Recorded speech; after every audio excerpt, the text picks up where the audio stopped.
कांदा पीक तिथं जाऊ सर डाटा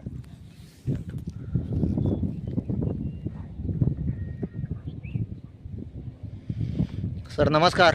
नमस्कार. तुमचं नाव सांगा संगप्पा साबू मुचंडे, आणि पत्ता. गाव कुळगिरी. तुमचा कांदा आहे का हा? हां सर. किती एकर आहे? ही एकर आहे सर. 1 एकर आहे का? हां. बरं. 1 एकर कांदा आहे. आपण बघू शकता की हा कांदा आहे हां सर. आणि क्षेत्र 1 एकर. त्याला आपलं धन्वंतरी कंपनीचं काय वापरलंय बरं? RPS आहे. बरं, कसं कसं वापरलं? बॅरलमध्ये टाकून सोडून दिलं. बरं बरं. काही बीज प्रक्रियेला वापरलं हां, का? वापरलं. बियाण्याला लावलं हां, लावलं. RPS. हां लावलं. त्याचा काय फायदा वाटला दरवर्षीपेक्षा यावर्षी? वाटलं सर.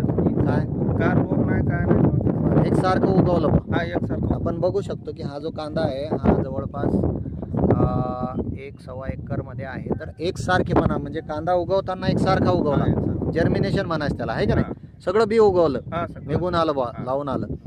बरं, आणखी याच्यावर काही कीड वगैरे? काय नाही सर. किती फवारे झाले आतापर्यंत? वाटतं एकच झालं सर. एकच फवारा. एकच. तो कीटकनाशकचा मारला तुम्ही, आहे का नाही? नाही. त्यामध्ये काही घेतलं होतं का आपलं RPS वगैरे? RPS घेतलं सर. RPS टाकलं होतं. एक कीटकनाशकचा बुरशीनाशकचा फवारा घेऊन त्यामध्ये RPS 76 वापरलंय. त्याचा फायदा काय झाला तुम्हाला? काय नाही साहेब, औषधच मारलाय पुढं. बरं, पुन्हा तुम्हाला फवारा मारायची गरज पडली गरजच नाही. म्हणजे नाही. याला कुठल्याही पद्धतीची बुरशी किंवा हे दिसत नाही. आपण बघू शकतो की कांद्यामध्ये जास्तीत जास्त थ्रिप्सचा त्रास असतो, पण इथं बघू शकता आपण की कुठल्याही प्रकारचा थ्रिप्सचा याच्यावर अंशसुद्धा दिसत नाही. एकदम क्लिअर आणि एकदम चांगल्या पद्धतीनं कांद्याची डेव्हलपमेंट झालेली आहे. आणि ग्रेनरी जर आपण पाहिली तर आपण ग्रेनरी पण बघू शकतो कांद्याची की एकदम खूप चांगल्या पद्धतीनं सुंदर पद्धतीनं ग्रेनरी आहे. आणि फुटवा पण आहे. आता तुमच्या हातात हा कांदा आहे, हां. किती दिवसाचा कांदा आहे हा?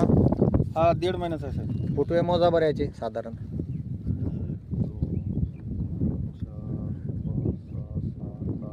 10 आहे सर. 10 फुटवे आहे, बरोबर. म्हणजे पातीचे जे फुटवे म्हणायचे आपण, तर ही पात 10 आहे आणि अंगठ्यासारखी जाड आहे, बरोबर. आणि कांद्याची साईजसुद्धा चांगली बनू लागली.